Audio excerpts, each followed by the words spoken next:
வணக்கம் மக்களே! நான் உங்க கௌஷி பேசுறேன். எனக்கு ஒரு சந்தேகம் இருக்கு. இது எல்லா தமிழ் பெண்களுக்கும் இருக்கும்னு நெனைக்கிறேன். குடும்ப பெண்கள் எல்லாருக்குமே இருக்கும். ஏன்னா, இந்த வீட்டுக்கு வீடு வரி கட்டுறோம். சரியா? தண்ணி வரி கட்டுறோம், கரண்ட்டுக்கு வரி கட்டுறோம், வீட்டுக்கு வரி கட்டுறோம், இடம் வாங்குனா வரி கட்டுறோம்.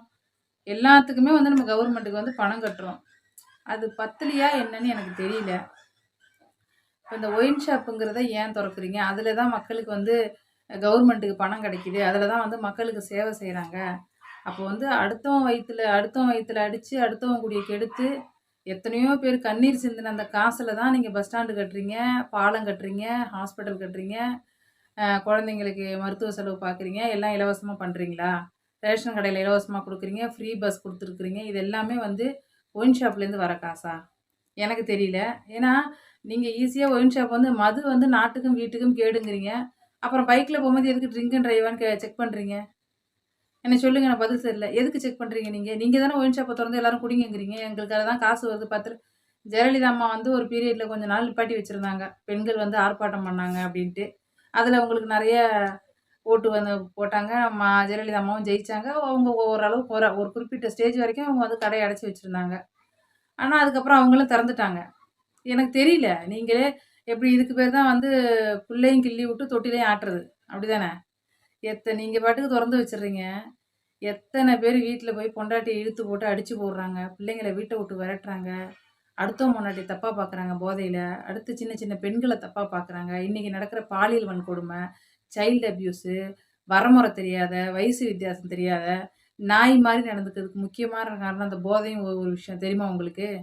ம். நீங்க தொறந்து வச்சுடுறீங்க. அவங்க குடிச்சிட்டு போய் இந்த மாரி ஆர்ப்பாட்டம்லாம் பண்றாங்க. அது உங்களுக்கு தெரியறதில்ல. அத நீங்க எவனோ எங்கேயோ அடிபட்டு சாவுறான். எவனோ எங்கேயோ போதையில கடந்து எவன் குடும்பமே கெட்டு போகுது. நமக்கு என்னன்னு தானே இருக்கிறீங்க. அ இந்த மக்கள் எப்படி எல்லாரும் குடிச்சு குடிச்சு நாசமாயி குடும்பம் குட்டி சேர போயிட்டா மக்களே கிடையாது தமிழ்நாட்ல. அப்படியே மக்கள் குறைஞ்சுக்கிட்டே போ வேண்டியது தான். அப்புறம் இந்தியா எவனோ திரும்பி ஆட்சி பண்ணுவான். நம்ம போய் அடிமையா இருக்கணும். அப்படிதான் நடக்கும். சரிங்களா? ஒயின் ஷாப்ப நீங்க பாட்டுக்கு தொறந்து வச்சுருங்க இஷ்டத்துக்கு குடிச்சிட்டு போன்னு. குடிச்சு எத்தனை பெண்கள் வயித்துல மயில அடிச்சுட்டு அழுகுறாங்க தெரியுமா? எத்தனை பேர் சம்மந்தமே இல்லாத சந்தேகப்படுறாங்க தெரியுங்களா? குடிச்சு குடிச்சு உடம்புல தெம்பு இல்லாம சம்பாரிக்கிறதே இல்ல. இந்த பொம்பளைங்க தான் போய் சம்பாரிக்கிறாங்க. பிள்ளைங்க இருக்காங்க, புருஷன் இருக்கான், வாடகை குடுக்கணும். ஒரு ஆம்பள பாட்டுக்கு ஃபுல் போதையில இப்போ கடன் வாங்கி வச்சுருவான், பைக் வாங்கிருவான், வட்டி குழு வாங்கிடுவான், பொண்டாட்டிய டார்ச்சர் பண்ணி நீ குழுவுல பணம் எடுத்தான்னு சொல்லி எடுத்துருவாங்க. நெறைய கடன வாங்கி வச்சுருவாங்க. அந்த பொம்பளைங்க எவ்வளோ வேலைக்கு போனாலும் அடைக்க முடியாது. அப்ப என்ன பண்ணுவாங்க? தப்பான ஒரு விஷயத்த தான் தேர்ந்தெடுப்பாங்க. அப்புறம் பொம்பளைங்க தப்பு பண்றாளுங்க. அப்புறம் 4 பேர் போய் சொல்லுவான் அவன்கிட்ட. நீ எப்புட்ரி துரோகம் பண்ணலான்னு சொல்லி திரும்பி இழுத்து போட்டு அடிப்பான், விஷம் வச்சு கொல்லுவான், வெட்டி கொல்லுவான்.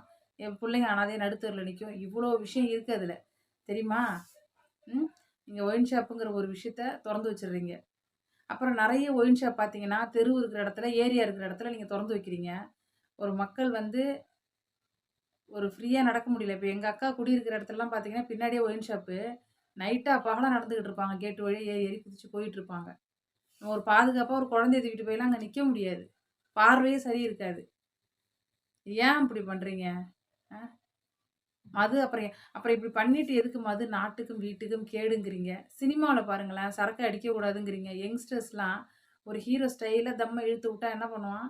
பார்த்துட்டு நம்மளும் இப்படி ஸ்டைலா பண்ணணும். நம்ம ஆள் மாரியே, நம்ம ஹீரோ மாரியே அப்படின்ட்டு பண்றாங்க. சினிமால பாருங்க, நிமிஷத்துக்கு நிமிஷம் சிகரெட்டு, நிமிஷத்துக்கு நிமிஷம் சரக்கு. கோவம் வந்தா உடனே சரக்கு. கஷ்டப்பட்டா பிரச்சனை வந்தா சரக்கு. இப்ப பொம்பளைங்க என்ன பண்ணுவாங்க? அப்ப மன கஷ்டம் வந்தா ஆம்பள சரக்கு அடிக்கலாம், நம்மளும் அடிப்போம். இந்த மாரி நெறைய விஷயம் வருது இல்லைங்களா? ஐயா! தயவு செஞ்சு இந்த கவர்மெண்ட் கிட்ட நான் கேட்டுக்கிற ஒரு விஷயம் அப்படிதான். எல்லாரும் சரக்கு அடிச்சுட்டா நிதானத்துல சில பேர் பார்ட்டி பண்ண சரக்கு அடிப்பாங்க, ஒய்ஃப கேட்டதுல அடிப்பாங்க, வீட்ல வாங்கிட்டு போய் வச்சு அடிப்பாங்க ஒரு சின்ன சந்தோஷத்துக்காக. அத நம்ம தப்புன்னு சொல்ல முடியாது. தாராளமா நீங்க ஒயின் ஷாப்ப தொறந்து வைங்க.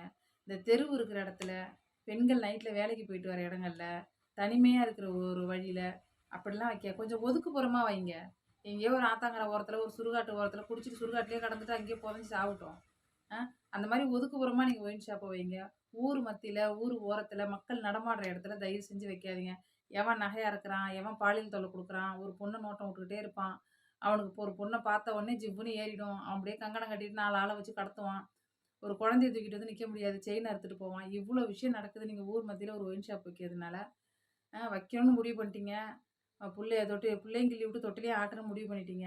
உங்களுக்கு வரி பணம் அதுல தான் வருது. அதுல தான் மக்களுக்கு இந்த பாவ காசுல தான் எல்லா நன்மையும் பண்றீங்கன்னு முடிவாயிட்டு. கொஞ்சம் ஒதுக்குப்புறத்துல ஓரத்துல வைங்க. இதுதான் என்னோட கோரிக்கை. இந்த வீடியோவும் நான் அதுக்காக தான் அப்லோட் பண்றேன்.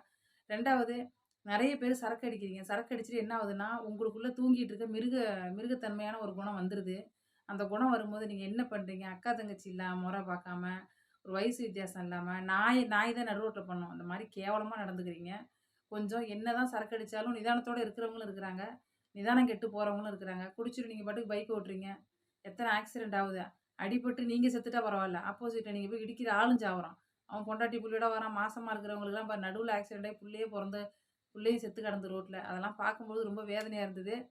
சரக்கு அடிங்க, லிமிட்டோட அடிங்க. அடிக்கிறதே என்னைய பொறுத்தவரைக்கும் தப்பு தான். ஏன்னா நீங்க அடிச்சுட்டு சுழி அடைக்கிட்டு சும்மா இருக்க மாட்றீங்க. அப்பதான் உங்களுக்கு எல்லா நிண்டல், துண்டல்லாம் வருது. நிண்ட ஆரம்பிக்குது. அப்பதான் அப்படியே மேய போயிடுறீங்க. நீங்க மேய்றது இல்லாம அடுத்தவங்க கூடயும் கெடுத்துட்டு வந்துடுறீங்க. அந்த தப்ப செய்யாதீங்க. என்னோட சேனலுக்கு ஆதரவு குடுங்க. சப்போர்ட் பண்ணுங்க. கமெண்ட் பாக்ஸ்ல கமெண்ட் பண்ணி சப்ஸ்கிரைப் பண்ணுங்க.